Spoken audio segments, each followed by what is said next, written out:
ಬಂಧುಗಳೇ ನಮಸ್ತೆ. ಭಾರತ ಒಂದಷ್ಟು ಸಂಸ್ಕೃತಿಯ ತಾಯಿ ಅಂದ್ರೆ ತಪ್ಪಾಗೋದಿಲ್ಲ. ಆದ್ರೆ ಕಣ್ಣಿಗೆ ಕಾಣಲು ಸಿಗುವಂತಹ ಅಪರೂಪದ ಒಂದು ಕಲೆ ಅಂದ್ರೆ ಅದು ಭರತನಾಟ್ಯ. ಭರತನಾಟ್ಯವನ್ನ ನಾವು ಸಾಮಾನ್ಯವಾಗಿ ರೀಲ್ಸ್ಗಳಲ್ಲಿ ಇಲ್ಲ ಅಂತ ಹೇಳಿದ್ರೆ ಕೆಲವೊಂದು ಫಂಕ್ಷನ್ಗಳಲ್ಲಿ ನೋಡಿ ಬರ್ತೇವೆ. ಬಟ್ ಇದರ ಹಿಂದೆ ಇರುವಂತಹ ಕೆಲವೊಂದು ಇಂಟ್ರೆಸ್ಟಿಂಗ್ ವಿಚಾರಗಳು ಗೊತ್ತಿರೋದಿಲ್ಲ. ಹೀಗಾಗಿ ಒಂದಷ್ಟು ಮಾಹಿತಿಯನ್ನ ನಿಮ್ಮ ಎದುರು ಇಡುವಂತಹ ಸಣ್ಣ ಪ್ರಯತ್ನ. ಭಾರತದ ಅತ್ಯಂತ ಪ್ರಾಚೀನ ಮತ್ತು ಪಾವನ ನೃತ್ಯ ಶೈಲಿ ಭರತನಾಟ್ಯ. ಈ ನೃತ್ಯ ಶೈಲಿಯ ಹುಟ್ಟು ದೇವಾಲಯಗಳ ಸಂಸ್ಕೃತಿಯ ಜೊತೆಗೆ ಅವಿನಾಭಾವ ಸಂಬಂಧ ಹೊಂದಿದೆ. ಭಾರತದ ದಕ್ಷಿಣ ಭಾಗದಲ್ಲಿ, ವಿಶೇಷವಾಗಿ ತಮಿಳುನಾಡಿನಲ್ಲಿ ಈ ನೃತ್ಯ ಶೈಲಿ ಹುಟ್ಟಿಕೊಂಡಿದೆ. ಹಿಂದಿನ ಕಾಲದಲ್ಲಿ ದೇವಾಲಯಗಳಲ್ಲಿನ ದೇವರ ಆರಾಧನೆಯ ಭಾಗವಾಗಿ ಭರತನಾಟ್ಯವನ್ನು ದೇವದಾಸಿಯರು ನಿರ್ವಹಿಸುತ್ತಿದ್ದರು.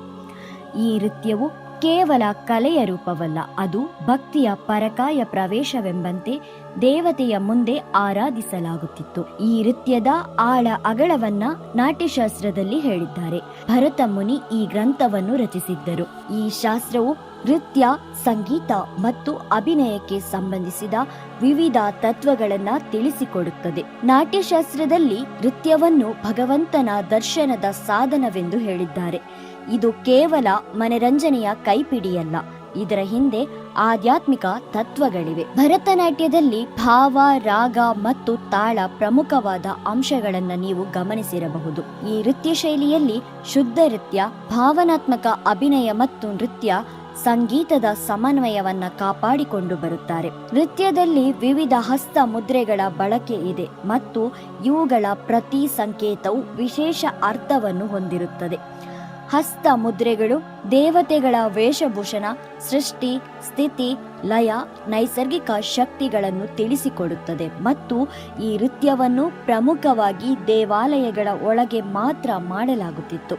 ದೇವದಾಸಿಯರು ಈ ನೃತ್ಯವನ್ನು ದೇವರನ್ನು ಆರಾಧಿಸುವ ಒಂದು ಮಾರ್ಗ ಎಂದು ಕೂಡ ಭಾವಿಸಿದ್ದರು. ಇವರು ನೃತ್ಯವನ್ನು ದೇವರಿಗೆ ಅರ್ಪಣೆ ಮಾಡುವುದು ಪವಿತ್ರ ಕರ್ಮವೆಂದು ನಂಬುತ್ತಿದ್ದಾರೆ. ಈ ನೃತ್ಯವನ್ನು ಕಲಿಯಲು ಮತ್ತು ಅದನ್ನು ಪ್ರದರ್ಶಿಸಲು ಕಠಿಣ ಶಿಸ್ತು, ತಪಸ್ಸು ಮತ್ತು ಭಕ್ತಿ ಅಗತ್ಯವಿತ್ತು. ಭರತನಾಟ್ಯದ ಮತ್ತೊಂದು ಆಕರ್ಷಕ ಸಂಗತಿ ಅಂದರೆ ಅದು ವೈದಿಕ ಪರಂಪರೆಯ ಜೊತೆಗೆ ಕೂಡ ಬೆಸೆದುಕೊಂಡಿದೆ.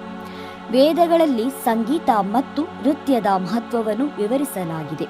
ವೇದಿಕ ಮಂತ್ರಗಳನ್ನು ಉಚ್ಚರಿಸುವಾಗ ಅದರೊಂದಿಗೆ ಲಯ ಮತ್ತು ಭಾವನೆಯನ್ನು ಕೂಡ ಸೇರಿಸಲಾಗುತ್ತಿತ್ತು. ಇದು ಕೂಡ ಭರತನಾಟ್ಯದಲ್ಲಿ ಎದ್ದು ಕಾಣುತ್ತದೆ. ಈ ನೃತ್ಯವು ಕೇವಲ ಭಕ್ತಿಗತವಾದ ನೃತ್ಯವಲ್ಲ, ಅದು ಮಾನವ ಜೀವನದ ಪ್ರಜ್ಞೆಯನ್ನು ಹೆಚ್ಚಿಸುವ ಒಂದು ವಿಧಾನವಾಗಿದೆ. ಇದರಲ್ಲಿ ವಿವಿಧ ಭಾವಗಳನ್ನು ರೂಪಿಸುವ ಸಾಮರ್ಥ್ಯವಿದೆ. ಶೃಂಗಾರ, ಭಯ, ಕೋಪ, ವೀರ, ಭಯಾನಕ, ಅದ್ಭುತ, ಶಾಂತ ಎಂಬ 8 ಭಾವನೆಗಳನ್ನು ಭರತನಾಟ್ಯದಲ್ಲಿ ಪ್ರದರ್ಶಿಸಲಾಗುತ್ತದೆ. ನೃತ್ಯವು ಯೋಗದಂತೆ ಕಾರ್ಯನಿರ್ವಹಿಸುತ್ತದೆ. ಈ ನೃತ್ಯ ಶೈಲಿಯನ್ನು ಅಭ್ಯಾಸ ಮಾಡುವವನು ಶಾರೀರಿಕ, ಮಾನಸಿಕ ಮತ್ತು ಆತ್ಮೀಯ ಸಮತೋಲನವನ್ನು ಹೊಂದಬಹುದು. ಈ ನೃತ್ಯವು ಶರೀರದ ನಿಯಂತ್ರಣವನ್ನು, ಲಯಬದ್ಧ ಚಲನೆಯನ್ನು ಮತ್ತು ಮಾನಸಿಕ ಏಕಾಗ್ರತೆಯನ್ನು ಒದಗಿಸುತ್ತದೆ. ಇದರಿಂದ ವ್ಯಕ್ತಿಯ ಶರೀರ ಮತ್ತು ಮನಸ್ಸು ಸಮತೋಲನವನ್ನು ಪಡೆಯುತ್ತದೆ. ಇಷ್ಟು ಮಾತ್ರ ಅಲ್ಲ, ಈ ನೃತ್ಯವು ತಂತ್ರಶಾಸ್ತ್ರದ ಪ್ರಭಾವವನ್ನು ಹೊಂದಿದೆ. ಕೆಲವೊಂದು ಹಸ್ತ ಮುದ್ರೆಗಳು ಮತ್ತು ಚಲನಗಳು ದೈವಿಕ ಶಕ್ತಿಗಳನ್ನು ಆಕರ್ಷಿಸುವ ಸಾಮರ್ಥ್ಯವನ್ನು ಹೊಂದಿವೆ ಎಂದು ನಂಬಲಾಗುತ್ತದೆ. ಕೆಲವರಿಗೆ ಈ ನೃತ್ಯವನ್ನು ಮಾಡುವಾಗ ಅವರ ಅಂತರಂಗದಲ್ಲಿ ಆಧ್ಯಾತ್ಮಿಕ ಪ್ರಭಾವ ಉಂಟಾಗುತ್ತದೆ ಎಂಬ ನಂಬಿಕೆ ಇತ್ತು. ಈ ನೃತ್ಯ ಪ್ರಾಚೀನ ಕಾಲದಿಂದಲೂ ವಿವಿಧ ರಾಜವಂಶಗಳ ಪೋಷಣೆಯನ್ನು ಪಡೆದಿದೆ. ಪಲ್ಲವರು, ಚೋಳರು, ಪಾಂಡ್ಯರು ಮುಂತಾದ ರಾಜವಂಶಗಳು ಈ ನೃತ್ಯ ಶೈಲಿಗೆ ಉತ್ತೇಜನ ನೀಡಿದ್ದರು. ಇದನ್ನು ರಾಜದರ್ಬಾರದಲ್ಲೂ ಪ್ರದರ್ಶಿಸುತ್ತಿದ್ದರು. ಈ ನೃತ್ಯವು ದೇವಾಲಯದ ಹೊರಗೆ ಬರುತ್ತಲೇ ರಾಜ ಮನೆತನದ ಭಾಗ ಆಗುತ್ತಾ ಬಂತು.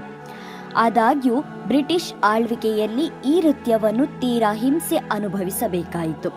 ಬ್ರಿಟಿಷರು ಈ ನೃತ್ಯ ಶೈಲಿಯನ್ನು ಅನೈತಿಕವೆಂದು ಪರಿಗಣಿಸಿ ದೇವದಾಸಿ ಪದ್ಧತಿಯನ್ನು ನಿಷೇಧಿಸಿದರು. ಇದರಿಂದ ಭರತನಾಟ್ಯವು ಕುಸಿಯಲಾರಂಭಿಸಿತು. ಆದರೆ 20ನೇ ಶತಮಾನದಲ್ಲಿ ಹಲವಾರು ಕಲಾ ಪೋಷಕರು ಇದರ ಪುನಶ್ಚೇತನಕ್ಕೆ ಕೆಲಸ ಮಾಡಿದ್ರು. ರುಕ್ಮಿಣಿ ದೇವಿ, ಅರುಂಡೇಲ್ ಮುಂತಾದವರು ಭರತನಾಟ್ಯವನ್ನು ಪ್ರಪಂಚದ ಮುಂದೆ ಮತ್ತೆ ತಂದು ಅದರ ಶ್ರೇಷ್ಠತೆಯನ್ನು ಪುನಃ ಸ್ಥಾಪಿಸಿದರು. ಈ ನೃತ್ಯವು ಇಂದು ಹೊಸ ರೂಪವನ್ನು ಪಡೆದುಕೊಂಡಿದೆ. ಈಗ ಇದು ದೇಶದ ಮತ್ತು ವಿಶ್ವದ ಹಲವಾರು ಕಡೆ ಪ್ರಖ್ಯಾತಿ ಪಡೆದಿದೆ. ಇದು ಪಾಶ್ಚಾತ್ಯ ದೇಶಗಳಲ್ಲೂ ಜನಪ್ರಿಯವಾಗಿದೆ. ಆದರೆ ಇದರ ಮೂಲವಾದ ದೇವಾಲಯ ಮತ್ತು ಭಕ್ತಿಯ ಪರಂಪರೆ ಇನ್ನೂ ಉಳಿದಿರುವುದು ಒಂದಷ್ಟು ರೋಚಕತೆಗೆ ಕಾರಣವಾಗಿದೆ. ಭರತನಾಟ್ಯವನ್ನು ಕಲಿಯುವುದು ಮತ್ತು ಅದರ ತತ್ವಗಳನ್ನು ಅರ್ಥ ಮಾಡಿಕೊಳ್ಳುವುದು ಕೇವಲ ನೃತ್ಯದ ಅಭ್ಯಾಸವಲ್ಲ, ಅದು ಮಾನಸಿಕ ಮತ್ತು ಆತ್ಮೀಯ ಏಕಾಗ್ರತೆಯ ಅಭ್ಯಾಸವೂ ಹೌದು. ಇದು ಜೀವನವನ್ನು ಆಳವಾಗಿ ಅರ್ಥ ಮಾಡಿಕೊಳ್ಳಲು ಸಹಾಯ ಮಾಡುತ್ತದೆ.